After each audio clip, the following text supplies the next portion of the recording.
Un comunicado del Palacio de Buckingham que causó sorpresa no tanto a los medios de comunicación como también al público en general. A las 6 de la tarde, hora local, este lunes, el Palacio de Buckingham anunció que al rey Carlos III se le ha diagnosticado un tipo de cáncer.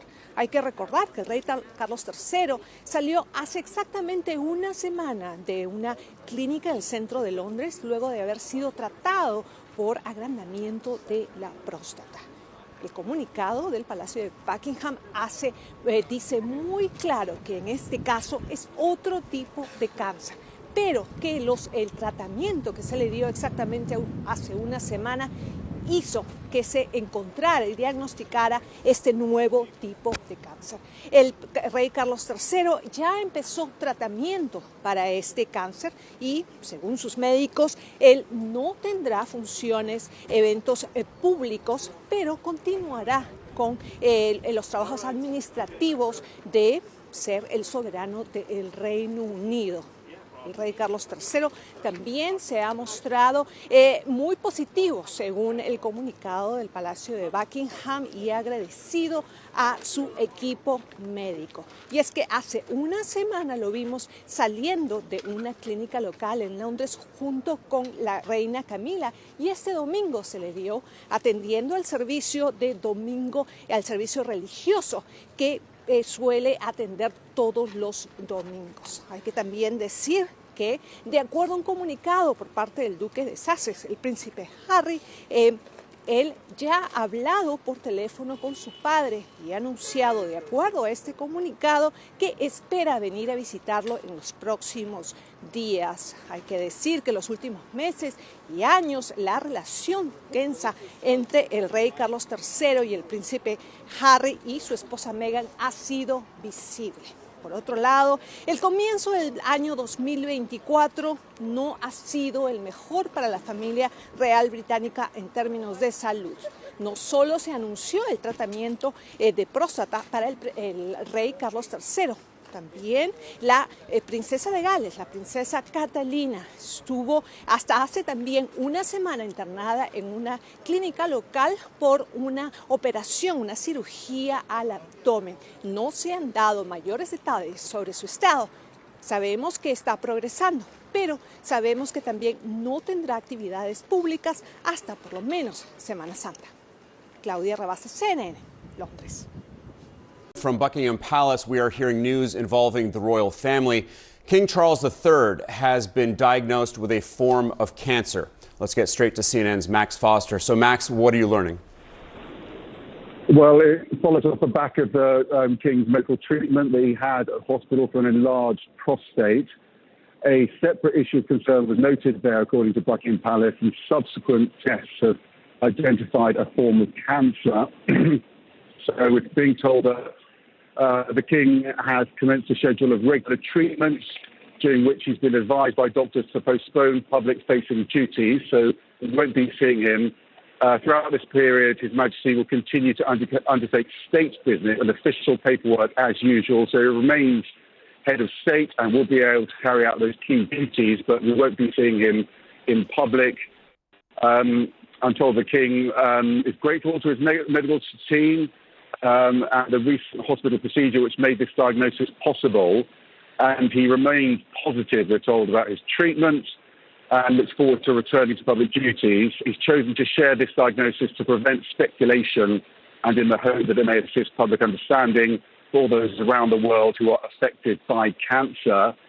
Additionally, a source telling me they won't be sharing any more exact details at this stage, but they do want to note that it's not prostate cancer. Bring in Dr. Curtiland Deville, radiation oncologist and the medical director of the Johns Hopkins Proton Therapy Centre. Doctor, thank you very much for joining us. I'm not sure how much of my conversation you heard with our royal correspondent, Max Foster, said, but just your reaction from what you've heard. Yeah, I was able to hear it, and thanks for having me. I think we're still learning a lot of information, and a lot of information is unknown.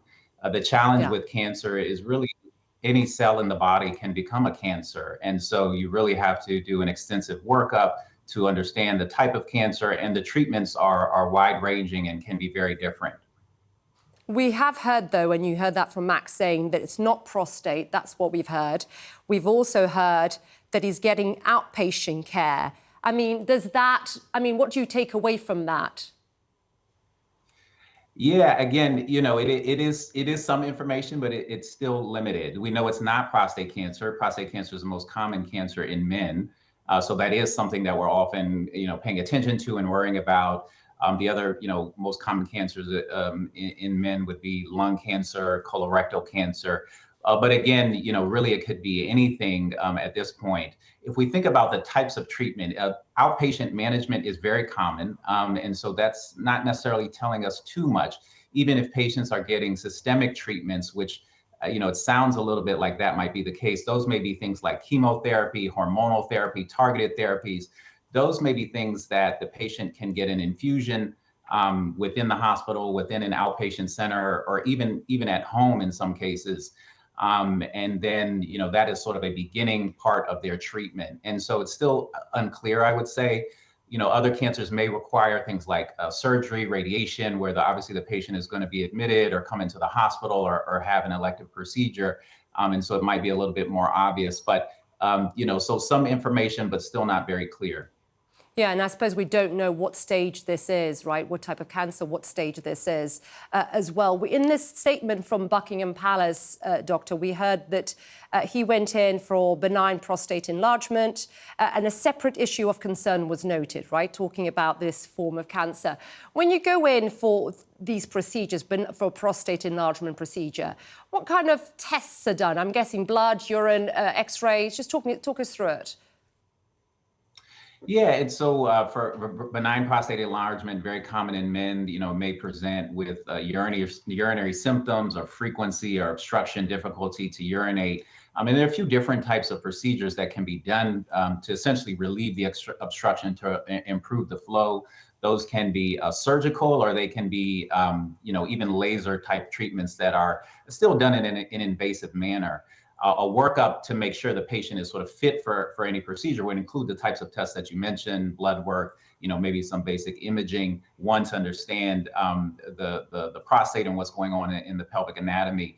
Sometimes there may be, additional imaging or things that happen as a result of the procedure that you may order additional tests, and we may find things that we call incidental findings. And so in what sounds like in this type of situation, something more worrisome is picked up as part of a different, somewhat almost routine or elective process. And in this case, if it was picking up a cancer, they're really incidental to, the other procedure that was being done. It may hint that there was something in the vicinity in that area, but, it could very well be something more distant if, for example, a chest X-ray was done and picks up something more distantly. So again, we don't know those details, so I wouldn't necessarily over-speculate, but having a good understanding of that cancer. And as you mentioned, once there is a suspicion of working it up appropriately to assess the staging. Yeah, I mean, the reason I ask is just, as the king, of course, I would expect that the king would be getting more tests than the majority of us. He would have fantastic prime healthcare, doctors at his disposal. These are sort of tests that would have been done on a regular basis, I would suspect. Well, the challenge with cancer is that, very often the patient may have no symptoms for a long time, depending on the type of cancer. And not all cancer have screening tests. Yeah. And so the sort of implication there is that we have to we only test for the most common cancers in a particular, country or locality. And so it may be one that was not specifically being screened for that manifests later. Such important analysis and context, Doctor. I know there's a lot we don't know. We do not want to speculate, trying to get an understanding, of course, how the king is and what his prognosis is. And of course, we wish him a speedy recovery. Doctor, appreciate you taking the time to speak to us. Thank you very much, sir. Absolutely. Thank you.